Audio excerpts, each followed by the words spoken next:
कि उप इलेक्शन के लिए एमआईएम ने जारी किया उम्मीदवारों की एक और लिस्ट और पार्टी ने 12 उम्मीदवारों की लिस्ट जारी की। वसीम वकार लखनऊ शुमाल से उम्मीदवार हैं, सलमान सिद्दीकी लखनऊ सेंट्रल से उम्मीदवार बनाए गए। बड़ी खबर इस वक्त की आपको दे रही यूपी इलेक्शन से जुड़ी हुई है। एआईएमआईएम ने एक और उम्मीदवारों की जो फहरिस्त है उसे जारी कर दिया है और इस लिस्ट में 12 उम्मीदवारों के नाम शामिल हैं। वसीम वकार लखनऊ शुमाल से उम्मीदवार बनाए गए, वहीं सलमान सिद्दीकी लखनऊ सेंट्रल से उम्मीदवार बनाए गए। 12 उम्मीदवारों का नाम इस फहरिस्त में शामिल।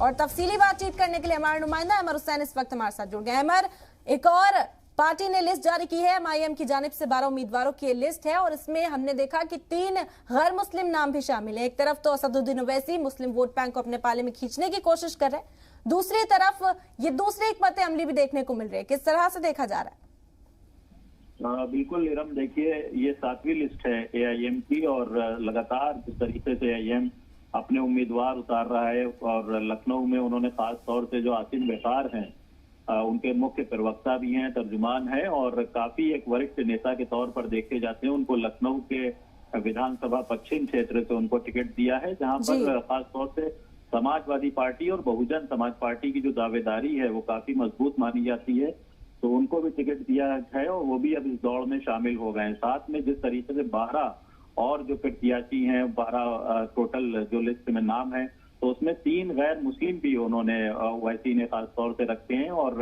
सबकी भागीदारी बराबर से कहीं ना कहीं दिखाने की कोशिश की गई है कि जिस तरीके से अभी आपने देखा था कि एक जन मोर्चे का उन्होंने ऐलान किया था, उसमें तमाम लोग जो दलितों की बात हुई थी, ओबीसी की बात हुई थी, वो कहीं ना कहीं जो अपनी जो टोटल उम्मीदवार हैं वो उसमें कहीं ना कहीं मुसलमानों के साथ दूसरे तबके के लोगों को भी साथ लेकर चलने की बात कर रहे हैं। तो जो उनकी जिस तरीके से तमाम अब तक 53 उम्मीदवार जिस तरीके से टोटल उनके उतारे जा चुके हैं, तो उनमें भी कहीं ना कहीं एक मिला जुला असर जरूर दिखाई दे रहा है। हालांकि जो मुसलमानों की हिमायत में लेकर असदुद्दीन ओवैसी बराबर बयान दिया करते हैं और उनसे एक जो मुसलमानों का बड़ा वोट बैंक है उसको कहीं ना कहीं हासिल करने की जरूर भरपूर कोशिश कर रहे हैं, जिसका उसमें जो लिस्ट है जिस तरीके से आ रही है, तो उसमें मुसलमानों की भी दावेदारी बड़ी जी, और इसके साथ गैर मुस्लिम लोगों को भी शामिल किया जा रहा है। साथ ही साथ जो मुख्तलिफ तबके हैं उत्तर प्रदेश के अंदर, उन्हें भी साधने की कोशिश में जुटे हैं एमआईएम सदर। देखना होगा कि कितना फायदेमंद उनके लिए साबित होता है। बहुत बहुत शुक्रिया अमर, खास बातचीत हमारे साथ करने के लिए।